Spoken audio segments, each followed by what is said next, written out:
Did you know that Canada Day wasn't always celebrated with fireworks, concerts, or even as a national holiday? The story of July 1st stretches far beyond the red and white flags and barbecues we see today. Beneath the surface of celebration lies a rich and sometimes complex history. One that includes Confederation, colonialism, immigration, reconciliation, and transformation. In this video, we'll take a journey through time to explore the evolution of Canada Day celebrations, from its modest origins to its modern-day significance. Along the way, we'll uncover how this national holiday has both reflected and reshaped Canadian identity. By the end, you'll have a deeper appreciation for what Canada Day means, not just as a date, but as a living symbol of history, diversity, and national reflection. Canada, as we know it, was officially born on July 1st, 1867, when the British North America Act was passed by the British Parliament. This act united the provinces of Ontario, Quebec, New Brunswick, and Nova Scotia into the Dominion of Canada. At the time, Canada was still part of the British Empire. It had some autonomy, but major decisions, especially foreign policy, were still made in London. The new country was young, small, and not yet fully independent. The first July 1st was known as Dominion Day, and celebrations were small and local. In Ottawa, a few politicians and civil servants gathered to mark the occasion. Across the country, many Canadians weren't even aware of the significance of the date. In fact, newspapers at the time gave more space to farming news and British politics than to the formation of Canada. Throughout the late 1800s, celebrations varied widely depending on the region. In urban centers like Toronto and Montreal, communities marked Dominion Day with church services and patriotic sermons, local band concerts, picnics and sporting events, fireworks, occasionally though not.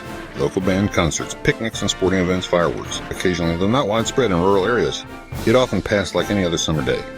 Despite its low profile, Dominion Day was legally declared a public holiday in 1879 by the Canadian Parliament.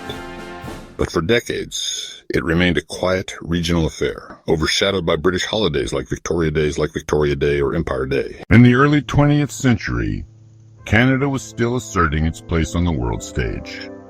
It wasn't until Canadians fought and died in large numbers in World War I and later in World War II that national pride truly began to swell. These global conflicts marked a turning point. Canadians fought not just as British subjects but as citizens of an emerging independent nation. Key moments like the Battle of Vimy Ridge in 1917 became symbols of Canadian valor and unity. This growing national pride slowly spilled into how July 1st was observed. By the 1930s and 1940s, major cities began organizing more formal Dominion Day celebrations, including military parades, speeches by prime ministers and governors general, public concerts in parks, commemorative ceremonies for veterans still.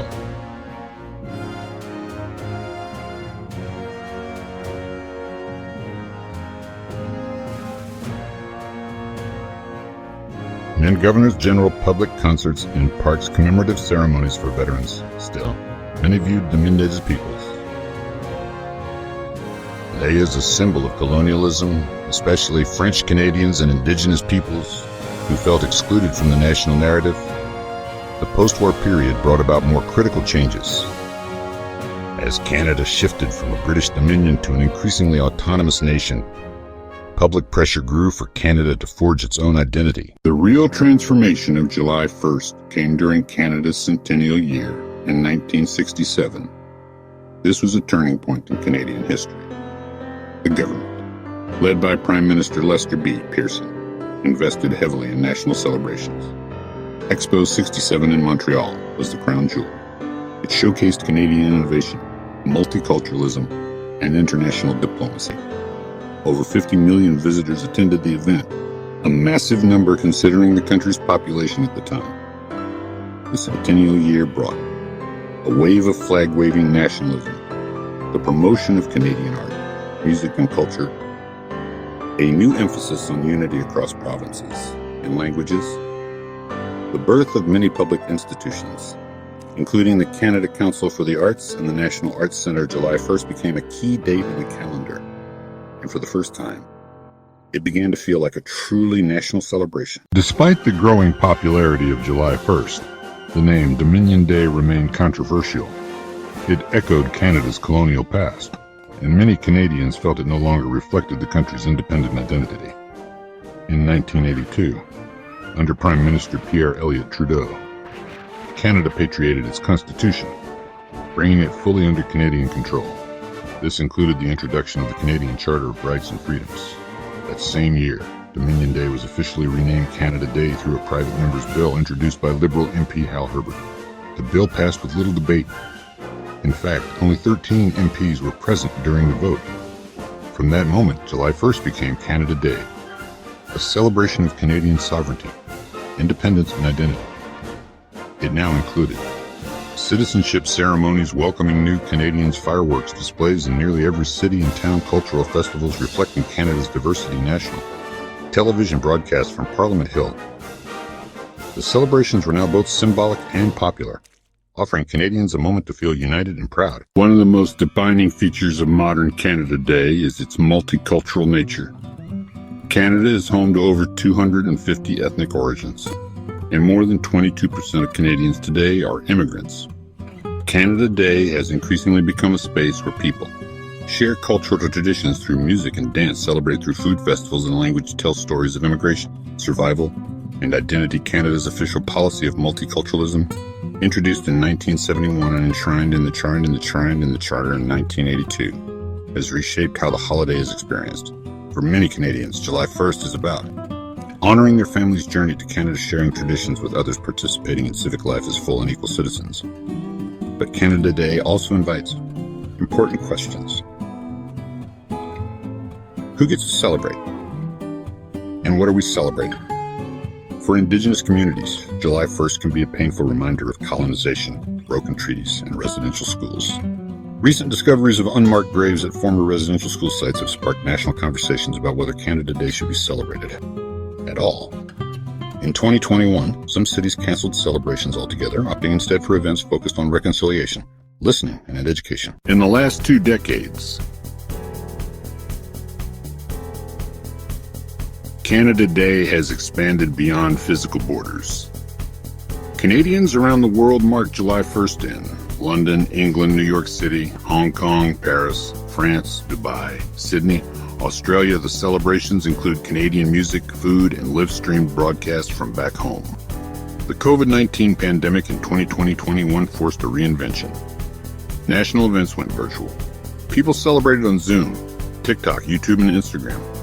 There were digital concerts, virtual fireworks simulations, live online citizenship ceremonies, social media became a platform for Canadians of all backgrounds to express pride, protest, heritage, reflection. Hashtags like #CanadaDay, #ReflectCanadaDay, and #EveryChildMatters trended, showing the evolving nature of public sentiment. As we look to the future, Canada Day is being redefined. It is no longer just a day of patriotic pride. It is also a time to reflect on Canada's history, including its injustices, recommit to reconciliation with Indigenous peoples, embrace diversity, inclusion, and climate justice.